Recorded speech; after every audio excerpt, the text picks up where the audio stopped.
পূর্ব বর্ধমান জেলার কালনা মহকুমার পূর্বস্থলী 2 ব্লকের নতুন গ্রাম। একটা ছোট্ট গ্রাম, অথচ তার পরিচিতি বিশ্বজোড়া। এই গ্রামের ঐতিহ্যবাহী কাঠের পুতুলের বিশ্বজোড়া খ্যাতি।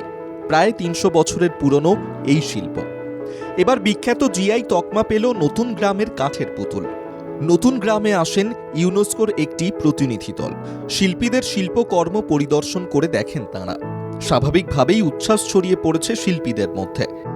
ওনারা আমাদের এখানে কিছু উন্নয়নের কাজ করাবেন, মানে উন্নত মানের মেশিনপত্র দিয়ে, মানে আমাদের কাজ যারা আরও শর্টে করা যায়। আমরা মাটির দিয়ে কেটে অনেকক্ষণ দেরি লাগে, তার জন্য কীভাবে মেশিনে শর্ট করা যাবে সেই সবভাবে উন্নতি আমরা কীভাবে আরও বেশি করতে পারবো, এইসব নিয়ে রঙটা আরও কী করে ভালো করতে পারবো, কাঠটা আরও ভালো কাঠের কাজটা কী করে করতে পারবো, এর জন্য এনারা আমাদের সঙ্গে সহযোগিতা করে যাতে আমরা আরও উন্নত দিকে এগিয়ে যেতে পারি সেই চেষ্টাটা করার জন্য ওনারাই। এই সুখবর প্রকাশ্যে আসতেই নতুন গ্রাম জুড়ে উৎসবের আবহ। শিল্পীদের উদ্যোগে গ্রামে অনুষ্ঠানের আয়োজন করা হয়। সেখানে উপস্থিত ছিলেন পূর্বস্থলী উত্তর বিধানসভা কেন্দ্রের বিধায়ক গোপাল চট্টোপাধ্যায়।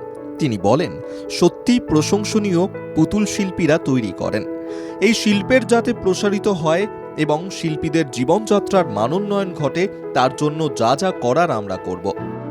তারা এসছেন এখানকার মানুষকে, শিল্পীদেরকে, শিল্পকে যদি আগামী দিন আরো বড় করে ছড়িয়ে দেওয়া যায়, এখানকার শিল্পকে যদি মার্কেটে মানে তাদের মার্কেট থেকে বাড়ানো যায়, তারপরে এখানকার মানুষ উন্নতি হবে।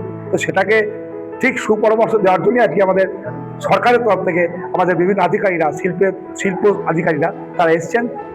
তারাও প্রচেষ্টা করবেন। আমাদের সকলে সরকারের আমাদের প্রচেষ্টা, ঈশ্বর আর কাছে আশীর্বাদ, আমার বিশ্বাস আগামী দিনে নতুন গ্রাম নতুনভাবেই সেই জন্য। কাঠের পেঁচা, রাজা রানী, গৌর নিতাই এবং বেহালাবাদক সহ নানা ধরনের পুতুল এখানকার প্রধান আকর্ষণ। নতুন গ্রামের শিল্পীরা বংশ পরম্পরায় কাঠের ভাস্কর্য ও খেলনা তৈরি করে আসছেন। এই গ্রামের মানুষের মূল পেশাই হল পুতুল তৈরি। এখানকার কাঠের তৈরি পেঁচা বাংলার লোকশিল্পের অন্যতম প্রতীক। এছাড়া রাধাকৃষ্ণ বা গৌর নিতাই যুগল, রাজা রানী এবং গ্রামীণ জীবনের বিভিন্ন চরিত্রের পুতুল খুব জনপ্রিয়। মূলত শিমুল, ছাতিম বা গামার কাঠের সাহায্যে এই পুতুলগুলো খোদাই করে তৈরি করা হয়। এরপর তাতে চকমাটি ও আঠা দিয়ে প্রলেপ দেওয়া হয় এবং উজ্জ্বল করা হয়। ইউনেস্কো এই শিল্পীদের কাজের মানোন্নয়নে বিশেষ উদ্যোগ গ্রহণ করেছে। নতুন গ্রামের শিল্পীদের হাতের নিখুঁত কাজ ও তাদের ঐতিহ্যবাহী পুতুলের বিশ্ব স্বীকৃতি লাভে পূর্ব বর্ধমানের মুকুটে জুড়েছে নতুন পালক।